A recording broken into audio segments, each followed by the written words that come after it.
दिनेश जी आपके पास आता हूं मैं। कर्नाटक में देखिए इलेक्शन बिल्कुल सामने खड़ा है, कुछ ही हफ्ते दूर है, अनाउंसमेंट होने जा रहा है उसका, बस अभी any moment it can be announced, any may be March and से पहले पहले अनाउंसमेंट हो जाएगा उसका। प्रधानमंत्री 6 दौरे कर चुके हैं।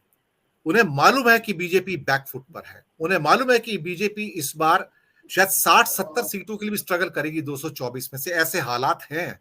उसके बावजूद भी 6 चक्कर काट चुके हैं, अमित शाह 6 चक्कर काट चुके हैं मांड्या के वो एरिया सारा का सारा जहां पर नंदरी का प्रभाव था, जहां अमूल को इंपोज करने की कोशिश की जा रही थी। आपको मालूम है सारी स्टोरी, मांड्या का और मैसूर का जो रीजन है, जो जेडीएस का रीजन है, उसके बावजूद ये पेनिट्रेट करना चाहते हैं वहां पर और कोशिश पूरी की पूरी कर रहे हैं।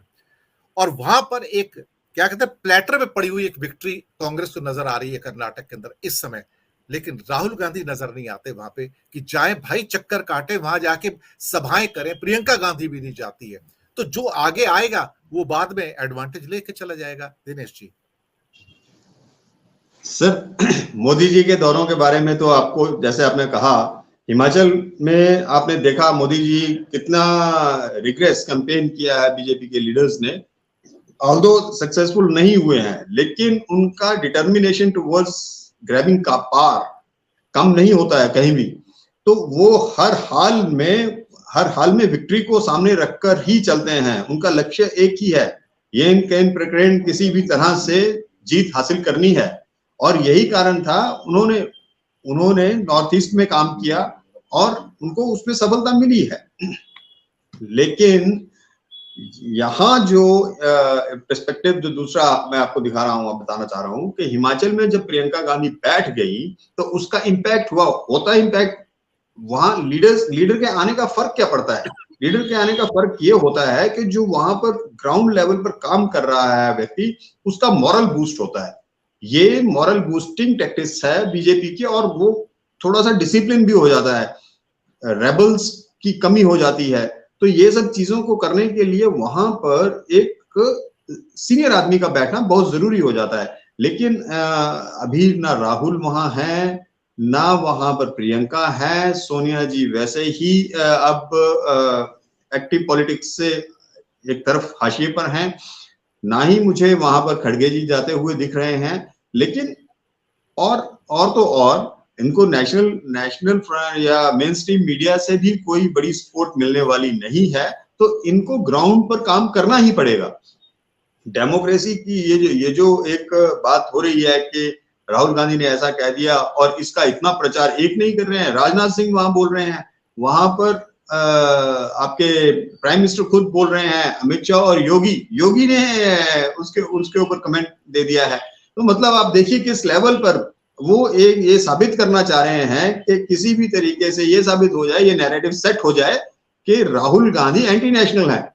लेकिन ना, और इसका फायदा वो वहां पर कहां लेना चाह रहे हैं? जाकर कर्नाटका में।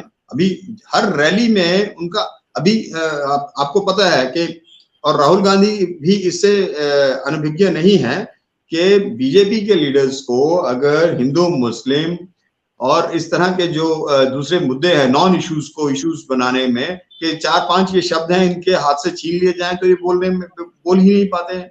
लेकिन कुछ कहना चाह रहे हैं सर? नहीं, पूरा अपनी बात पूरी।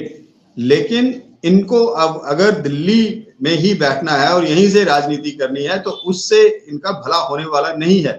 आप कैम्ब्रिज जाकर कुछ भी बोले, लोगों को तो आपको आज कर्नाटका में सुनना है, आपको वहां जाना पड़ेगा। अदरवाइज हालात कोई बहुत बेहतर नहीं होने वाले हैं। जो हालात, ये जो पप्पू वाली छवि है, ये फिर से अगर बूमरैंग ना कर जाए, इसमें कोई कुछ भी हो सकता है। बड़ी मुश्किल से ये बहुत बड़ी मेहनत थी जो इन्होंने 3 महीने वहां की, कर्नाटका से लेकर ऊपर कश्मीर तक का जो सफर था, जो भारत जोड़ो यात्रा का, बहुत मासिव इनको कन्याकुमारी से लेकर वहां तक का मासिव इनको सपोर्ट मिला है। और कर्नाटका में इनका उस वक्त जो खैर मकदम हुआ वो अनपैरेलल था। लेकिन अब उसको आप मैंने उस वक्त भी कहा था कि इनको वहां वो बूथ लेवल तक उस चीज को लेके जाना पड़ेगा और हर आदमी को वहां पर टच करना पड़ेगा, तभी जाके सक्सेस सामने आएगी। अदरवाइज, जैसे विवेक जी ने कहा कि 24/7 पॉलिटिक्स में रहना पड़ेगा। you don't have time for yourself now कि अगर आप थक गए हैं, अब आप निकल जाएंगे लेयर ट्रिप के ऊपर, तो that there is no scope for that if you really want इस कंट्री का भला करना चाहते